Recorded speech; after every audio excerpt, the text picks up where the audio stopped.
ওখানে দিয়ে শেষ করছি, ওটা দিয়ে শুরু করেছিলাম, ওখানে শেষ করছি। রোমিও 14:8। আজকে চিন্তা করে দেখি, এখানে বাক্য বলছে আমরা মরি বা বাঁচি, আমরা কার? যিশু।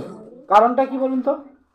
কারণটা, আমরা যখন মায়ের গর্ভে আসি, ঈশ্বর ছাড়া আমরা মায়ের গর্ভে কেউ আসতে পারি না।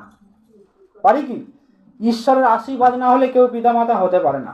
আজ আমরা প্রত্যেকে এখানে উপস্থিত হয়েছি ঈশ্বরের আশীর্বাদেতে। তাহলে আজকের আমাদের সৃষ্টি ঈশ্বর থেকে।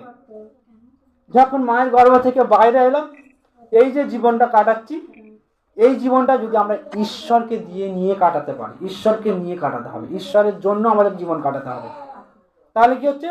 গর্ভে ছিলাম, ঈশ্বরের ছিলাম, এই জীবনটা ঈশ্বরে কাটাচ্ছি। আবার যখন আমরা মৃত্যু বিছানায় শুয়ে পড়বো, মৃত্যুর পরে উপদেশক 12:7 বাক্য বলছে মাটির দেহ মাটি হবে, ঈশ্বরের আত্মা ঈশ্বরের কাছে যাবে। হালেলুয়া। ঈশ্বর তার আপন বাক্যে আশীর্বাদ করুন। আমেন। জয় যিশু।